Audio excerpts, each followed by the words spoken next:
Assalamualaikum warahmatullahi wabarakatuh. Perkenalkan, nama saya Aliana Fisafid, mahasiswa semester 3, program studi S1 Kesehatan Masyarakat, Stikes Majapahit, Mojokerto.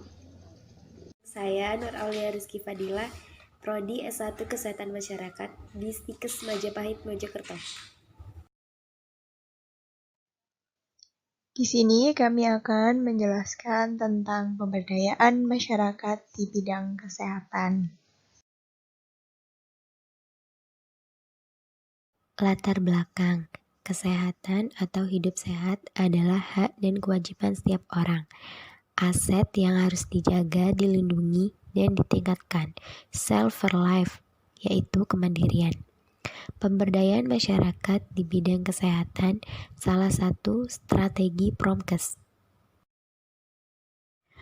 Batasan pemberdayaan masyarakat di bidang kesehatan. Secara teoritis, upaya atau proses menumbuhkan kesadaran, kemauan, dan kemampuan masyarakat dalam mengenali, mengatasi, memelihara, melindungi, dan meningkatkan kesehatan. Versi Depkes, upaya fasilitas yang bersifat non-instruktif guna meningkatkan pengetahuan dan kemampuan masyarakat. Tujuannya adalah yang pertama yaitu tumbuhnya kesadaran pengetahuan dan pemahaman tentang kesehatan bagi individu, kelompok, atau masyarakat. Yang kedua yaitu timbulnya kemauan sebagai bentuk lanjutan dari kesadaran dan pemahaman tentang kesehatan. Yang ketiga yaitu timbulnya kemampuan masyarakat di bidang kesehatan. Proses pemberdayaan yaitu informasi kesehatan, kesadaran kesehatan, pengetahuan kesehatan, kemauan kesehatan, yakni mencakup sarana dan prasarana, dana, dan lain-lain, yaitu menuju derajat kesehatan. Prinsip pemberdayaan masyarakat ada beberapa, yaitu menumbuh kembangkan potensi masyarakat, mengembangkan gotong royong masyarakat, menggali kontribusi masyarakat, menjalin kemitraan, dan yang terakhir, desentralisasi. Bentuk-bentuk pengembangan potensi masyarakat ada beberapa.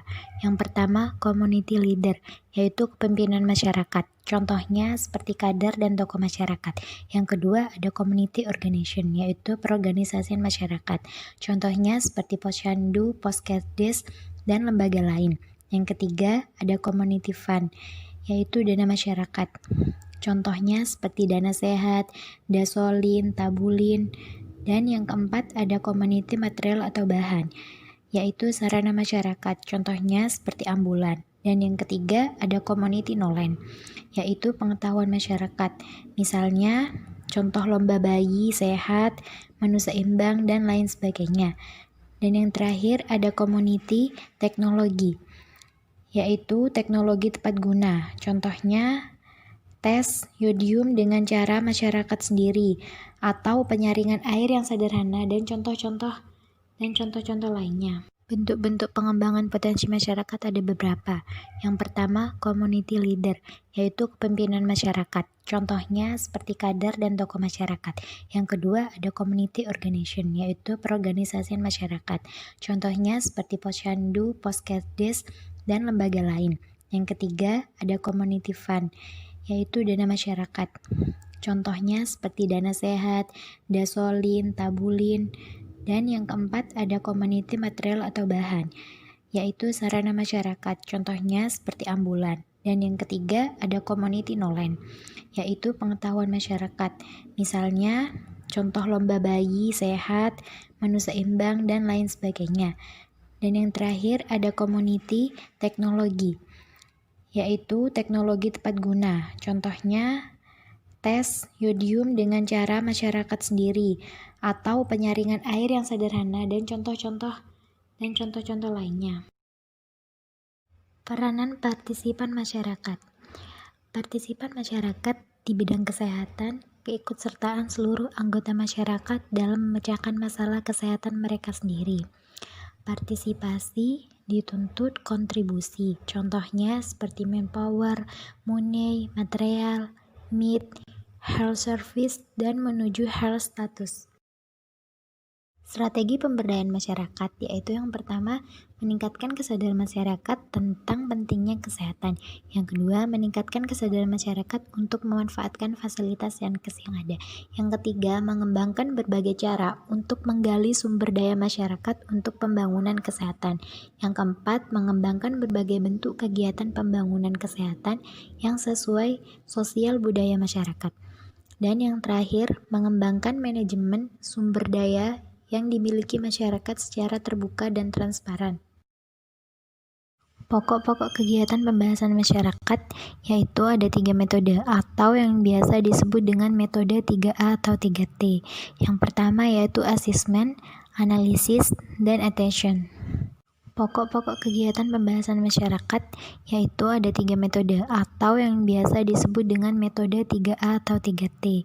Yang pertama yaitu assessment, analisis, dan attention. Salah satu meningkatkan derajat kesehatan masyarakat adalah melalui peningkatan pemberdayaan masyarakat. Pemberdayaan masyarakat merupakan upaya fasilitasi agar masyarakat tahu, mau, dan mampu untuk hidup sehat berdasarkan potensi yang dimilikinya. Salah satu wujud pemberdayaan masyarakat adalah tumbuh dan berkembangnya upaya kesehatan bersumber daya masyarakat atau yang biasa disebut UKBM. Salah satu meningkatkan derajat kesehatan masyarakat adalah melalui peningkatan pemberdayaan masyarakat. Pemberdayaan masyarakat merupakan upaya fasilitasi agar masyarakat tahu, mau, dan mampu untuk hidup sehat berdasarkan potensi yang dimilikinya. Salah satu wujud pemberdayaan masyarakat adalah tumbuh dan berkembangnya upaya kesehatan bersumber daya masyarakat atau yang biasa disebut UKBM. Wujud pemberdayaan manusia bersumber dasar manusia, yaitu contohnya pemimpin, misalnya seperti kader posyandu, kader poskesdes, kader posyandu lansia, kader kesehatan lingkungan, dan ada juga saka bakti husada seperti santri husada, dokter kecil, dan lain-lain. Wujud pemberdayaan manusia bersumber dasar manusia, yaitu contohnya pemimpin, misalnya seperti kader posyandu, kader poskesdes, kader posyandu lansia, kader kesehatan lingkungan, dan ada juga saka bakti husada seperti santri husada, dokter kecil, dan lain-lain. Wujud pemberdayaan masyarakat UKBM atau yang disebut upaya kesehatan bersumber daya masyarakat. Contohnya yaitu ada poskesdes, posyandu, pokmair, POD, pos UKK, poskestren, dan ada juga SBH atau yang disebut Saka Bakti Husada. Contohnya seperti posyandu usilan, bina keluarga balita, kelompok peminatan kesehatan ibu dan anak, dan usaha kesehatan gigi masyarakat desa. Wujud pemberdayaan masyarakat UKBM atau yang disebut upaya kesehatan bersumber daya masyarakat. Contohnya yaitu ada poskesdes, posyandu, pokmair, POD, pos UKK, poskestren, dan ada juga SBH atau yang disebut Saka Bakti Husada. Contohnya seperti posyandu usilan, bina keluarga balita, kelompok peminatan kesehatan ibu dan anak, dan usaha kesehatan gigi masyarakat desa. Wujud pemberdayaan masyarakat melalui pendanaan masyarakat, contohnya dana sehat, yaitu ada tabungan ibu bersalin atau yang disebut tabulin, tabungan masyarakat atau yang disebut tabumas, jempitan, zakat, infak, dan sodako atau yang disebut dengan ZIS, dan kolekte, dan lain-lain. Wujud pemberdayaan masyarakat melalui pendanaan masyarakat, contohnya dana sehat, yaitu ada tabungan ibu bersalin atau yang disebut tabulin, tabungan masyarakat atau yang disebut tabumas, jempitan, zakat, infak, dan sodako atau yang disebut dengan ZIS, dan kolekte, dan lain-lain. Desa siaga adalah desa yang memiliki kesiapan sumber daya dan kemampuan untuk mencegah dan mengatasi masalah-masalah kesehatan, bencana, dan kegawat daruratan kesehatan secara mandiri dalam rangka mewujudkan desa sehat. Tujuannya ada dua, yaitu tujuan umum meliputi terwujudnya desa dengan masyarakat yang sehat, peduli, dan tanggap terhadap masalah-masalah kesehatan, bencana, dan kedaruratan kesehatan di desanya. Untuk tujuan khusus, yang pertama, meningkatnya pengetahuan dan kesadaran masyarakat tentang pentingnya kesehatan dan melaksanakan PPHS. Yang kedua, meningkatnya kemampuan dan kemauan masyarakat desa untuk menolong dirinya sendiri di bidang kesehatan. Yang ketiga, meningkatnya kewaspadaan dan kesiapsiagaan masyarakat desa terhadap risiko dan bahaya yang dapat menimbulkan gangguan kesehatan, bencana, wabah penyakit, dan lain sebagainya. Yang keempat, meningkatnya kesehatan lingkungan di desa. Yang kelima, meningkatnya dukungan dan peran aktif stakeholder dalam mewujudkan kesehatan masyarakat desa. Ini siklusnya. Awal siklus, pertemuan desa untuk membentuk FDKM. Selanjutnya MD, selanjutnya MMD, selanjutnya pelaksanaan gerakan masyarakat, selanjutnya dukungan pemantauan bimbingan. Siklus ini dinamakan siklus pemecahan masalah kesehatan desa. Untuk siklus selanjutnya, evaluasi pemecahan masalah yang sudah dilakukan, selanjutnya analisis prioritas masalah lama atau baru, selanjutnya alternatif penetapan cara pemecahan masalah, selanjutnya pelaksanaan kegiatan masyarakat, selanjutnya dukungan pemantauan bimbingan. Siklus ini dinamakan siklus pemecahan masalah dalam FDKM. Pertemuan tingkat daerah, disingkat PTD, merupakan langkah awal dari kegiatan pembinaan di tingkat desa. Tujuannya yang pertama, dikenalnya konsep desa siaga dan Poskesdes. Yang kedua, dukungan Pamong dan Toma dalam pelaksanaan desa siaga. Yang ketiga, didasari pentingnya SMD. Yang keempat, tersusunnya kelompok kerja SMD dan jadwal survei. Untuk tempat dan waktu itu di desa dan waktunya menyesuaikan. Untuk peserta tingkat kecamatan, camat atau stafnya, KA Puskesmas dan staf, Departemen Agama, Departemen Pertanian, dan lain-lain. Untuk peserta tingkat desa, Kades atau Lurah, Bidan Desa, Kader, Pimpinan LSM, dan juga tokoh masyarakat desa. Untuk pokok pembahasan pertemuan, pembukaan pertemuan oleh Kades, sambutan camat, penjelasan masalah kesehatan dan pentingnya GMDS oleh bidan desa, persiapan SMD, meliputi rincian kegiatan dan peralatan, juga rencana jadwal MMD. Survei mawas diri, disingkat SMD, merupakan kegiatan pengenalan, pengumpulan, dan pengkajian masalah kesehatan oleh sekelompok masyarakat setempat. Tujuannya yang pertama, agar masyarakat mengenal, mengumpulkan data, dan mengkaji masalah kesehatan yang ada. Yang kedua, menumbuhkan minat dan kesadaran masyarakat untuk mengetahui masalah kesehatan dan pentingnya desa siaga. Untuk pelaksana, yang pertama kader yang dilatih tentang apa SDM, seperti cara pengumpulan data, menyusun daftar pertanyaan sederhana, cara pengamatan, cara pengolahan, atau analisa data sederhana, dan cara penyajian.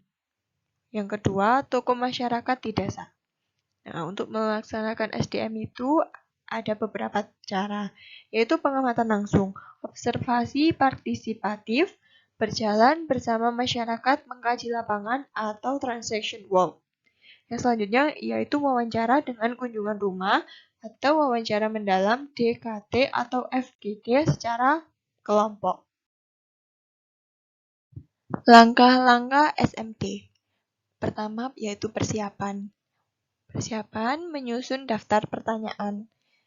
Meliputi berdasarkan prioritas masalah, dipergunakan untuk memandu pengumpulan data. Pertanyaan harus jelas, singkat, padat, dan tidak bersifat mempengaruhi responden. Selanjutnya kombinasi pertanyaan terbuka, tertutup, dan menjaring, menampung juga harapan masyarakat. Menyusun lembar observasi atau pengamatan. Yang kedua, untuk mengobservasi rumah, halaman rumah, dan lingkungan sekitarnya. Yang ketiga, menentukan kriteria responden, termasuk cakupan wilayah dan jumlah kakak. Selanjutnya, pelaksanaan. Yang pertama, pelaksanaan interview atau wawancara terhadap responden. Yang kedua, pengamatan terhadap rumah tangga dan lingkungan. Untuk proses tindak lanjut, yang pertama meninjau kembali pelaksanaan SMD, yang kedua merangkum, mengolah, dan menganalisis data yang telah dikumpulkan, Yang ketiga, menyusun laporan SMD sebagai bahan untuk MMD. Yang selanjutnya yaitu pengolahan data. Setelah data diolah, sebaiknya disepakati masalah yang dirasakan oleh masyarakat, prioritas masalah, kesediaan masyarakat untuk ikut berperan, serta aktif dalam pemecahan masalah. Ada 3 cara penyajian data, yaitu secara tekstual, yaitu dengan kalimat, secara tabular dengan tabel, secara grafikal dengan grafik.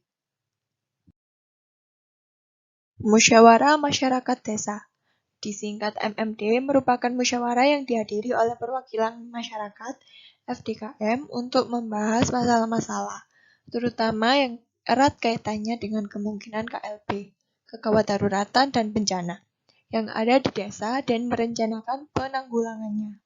Topik yang dibahas fokus kepada hasil SMD yang telah diperoleh. Tujuannya yang pertama, agar masyarakat mengenal masalah kesehatan yang dihadapi dan dirasakan di wilayahnya. Yang kedua, agar masyarakat sepakat untuk bersama-sama menanggulanginya. Yang ketiga, tersusunnya rencana kerja untuk penanggulangan masalah yang disepakati bersama untuk tempat di kantor kelurahan. Untuk peserta itu ada kader pelaksana SMD, kepala desa dan perangkat desa, tokoh masyarakat setempat yang formal atau non-formal, PKK, Karang Taruna, Saka Bakti Husada, PMR, beberapa kakak yang ada di SMD, pemimpin puskesmas dan staf, lintas sektor kecamatan, Bangdes, BKKBN, agama, dan lain-lain, ketua organisasi masyarakat, NU, Muhammadiyah, perempuan, pemuda, atau partai. Pola penyelenggaraan, susunan tempat duduk sebaiknya berbentuk lingkaran.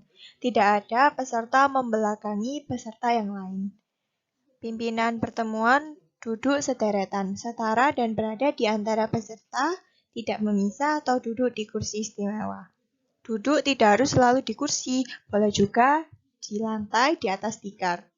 Suasana MMD, itu ciptakan suasana kekeluargaan yang akrab dan jangan ciptakan suasana formal dengan meja yang ditata seperti di meja persidangan. Untuk waktu, mulailah tepat waktu sesuai dengan rencana dan jadwal. Jangan sampai peserta lain menunggu. Yang mengundang hadir terlebih dahulu, jangan sampai terlambat. Peran ketua MMD itu mengarahkan pembicaraan agar tidak menyimpang. Terus menjadi penengah, jika terjadi perselisihan pendapat, ketua sebaiknya lebih banyak memandu. Ketua harus sabar, tidak emosional, jeli, cerdik, serta bisa menangkap apa yang dimaksud. Setiap pendapat harus dihargai, tidak memaksa kehendak untuk disetujui. Semua keputusan harus berdasarkan musyawarah, bukan paksaan. Ketua harus selalu memantau bahasa tubuh, ekspresi, gerak-gerik peserta, apakah mereka kelihatan bosan atau jengkel mendengarkan, bila perlu diselingi dengan gurauan untuk mencairkan. Pengembangan desa siaga. Setiap desa memiliki potensi untuk mengembangkan desa siaga. Setiap desa umumnya memiliki UKBM. UKBM yang mandiri, entry point pengembangan desa siaga. UKBM mandiri, contohnya Posyandu. Nah, memiliki jumlah kader minimal 5 orang, frekuensi buka Posyandu 8 kali, cakupan program 50%, D atau S itu 50%, dan memiliki dana sehat. UKBM yang ada di desa siaga. UKBM dalam pemeliharaan kesehatan meliputi pos kesehatan desa atau Poskesdes, pos UKK, pos kesehatan pesantren, dana sehat, tabulin, jampulin, dasolin, ambulan desa, suami siaga, kelompok donor darah, kader, dokter kecil. UKBM di bidang kesehatan ibu dan anak, BKB, Bina Kesehatan Balita, KPKIA, kelompok peminat kesehatan ibu dan anak. PAUD, Pendidikan Anak Usia Dini, GSI, Gerakan Sayang Ibu. UKBM di bidang pengendalian penyakit dan kesehatan lingkungan, POKMIR, kelompok pemakai air, DPKL, Desa Pencontohan Kesehatan Lingkungan, Jumantik ke kader kesehatan lingkungan, kelompok siaga bencana, kelompok pengelolaan sampah dan limbah, kelompok pengamatan surveillance dan pelaporan. UKBM di bidang gizi dan farmasi. Posyandu, posyandu usila, warung sekolah, POD atau WOD, Taman Obat Keluarga Toga, kader, posyandu, usila, POD. Pos Kesehatan Desa merupakan upaya kesehatan bersumber daya masyarakat UKBM yang melaksanakan kegiatan-kegiatan minimal, yaitu pengamatan epidemiologis penyakit menular dan yang berpotensi menjadi KLB serta faktor-faktor risikonya. Selanjutnya, penanggulangan penyakit menular dan berpotensi menjadi KLB serta kekurangan gizi. Selanjutnya, kesiapsiagaan dan penanggulangan bencana dan kegawat daruratan kesehatan. Selanjutnya, pelayanan kesehatan dasar sesuai dengan kompetisinya. Sumber daya Poskesdes. Tenaga, minimal 1 orang bidan dan 2 orang kader untuk sarana, fisik bangunan, perlengkapan dan peralatan, alat komunikasi ke masyarakat dan ke puskesmas. Indikator keberhasilan Poskesdes. Masukan atau input, jumlah kader aktif, jumlah tenaga kesehatan yang tersedia, tersedianya sarana, alat, dan obat, tersedianya tempat pelayanan masyarakat, tersedianya dana operasional, tersedianya data atau catatan, jumlah bayi diimunisasi, jumlah kematian, dan lain-lain. Keluaran atau output, cakupan ibu hamil keempat, cakupan persalinan di nakes, cakupan kunjungan rumah KN2, cakupan BPLR yang dirujuk, jumlah bayi dan anak balita BB tidak naik T ditangani, jumlah balita gagin umur 6-24 bulan yang mendapat MPASI, cakupan imunisasi, cakupan pelayanan gawat darurat dan KLB dalam tempo 24 jam, cakupan keluarga punya jamban, cakupan keluarga yang dibina sadar gizi, cakupan keluarga menggunakan garam beriodium, tersedianya data kesehatan lingkungan, jumlah jamban, air bersih dan SPAL, jumlah kasus kesakitan dan kematian akibat penyakit menular, dan peningkatan perkembangan UKBM yang dibina. Indikator keberhasilan pengembangan desa siaga. Indikator masukan atau input, ada tidaknya forum kesehatan masyarakat desa, ada tidaknya Poskesdes dan sarananya, ada tidaknya tenaga kesehatan minimal bidan, ada tidaknya UKBM lain. Indikator proses, yaitu frekuensi pertemuan forum kesehatan masyarakat desa, berfungsi tidaknya Poskesdes, berfungsi tidaknya UKBM yang ada, berfungsi tidaknya sistem kesiapsiagaan dan penanggulangan kegawat daruratan bencana, berfungsi atau tidaknya sistem surveillance, pengamatan, dan pelaporan. Ada tidaknya kunjungan rumah untuk kadarsi dan PHBS oleh nakes dan kader. Indikator keluaran atau output, cakupan Yankes, Poskesdes, cakupan pelayanan UKBM yang ada, jumlah kasus kegawat daruratan dan kejadian luar biasa KLB yang dilaporkan atau diatasi. Cakupan rumah tangga yang mendapat kunjungan rumah untuk kadarsi dan PHBS. Indikator tampak, outcome, jumlah yang menderita sakit, kesakitan kasar, jumlah yang menderita gangguan jiwa, jumlah ibu melahirkan yang meninggal dunia, jumlah bayi dan balita yang meninggal dunia, jumlah balita dengan gizi buruk. Pembinaan dan pengembangan pemberdayaan masyarakat. Mengembangkan alat format evaluasi diri, sejauh mana pemberdayaan masyarakat mampu memandirikan mereka. Contoh pada posyandu, PHBS, dan lain sebagainya ada stratifikasi. Studi banding ke daerah yang lebih maju akan memacu semangat untuk lebih maju. Menelaah kisah sukses antar daerah, tukar-menukar pengalaman, fasilitasi dan pengembangan teknis dari tingkat administrasi di atas. Proses pemberdayaan masyarakat. Yang pertama, getting to know the local community. Mengetahui karakteristik masyarakat setempat atau lokal yang akan diberdayakan termasuk perbedaan karakteristik yang membedakan masyarakat desa yang satu dengan yang lainnya. Yang kedua, gathering knowledge about the local community. Mengumpulkan pengetahuan yang menyangkut informasi mengenai masyarakat setempat. Pengetahuan tersebut merupakan informasi faktual tentang distribusi penduduk menurut umur, jenis kelamin, pendidikan, pekerjaan, status sosial ekonomi, termasuk pengetahuan tentang sikap, nilai, ritual, dan kebiasaan serta faktor kepemimpinan baik formal atau informal. Selanjutnya, identifying the local leader. Mengidentifikasi pimpinan atau tokoh-tokoh masyarakat setempat. Untuk faktor ini, keterlibatan tokoh masyarakat harus selalu diperhitungkan karena mereka mempunyai pengaruh yang kuat di dalam masyarakat. Selanjutnya, stimulating the community to realize that it has problems. Di dalam masyarakat yang terkait terhadap adat kebiasaan, sadar atau tidak sadar, mereka tidak merasakan bahwa mereka punya masalah yang perlu dipecahkan.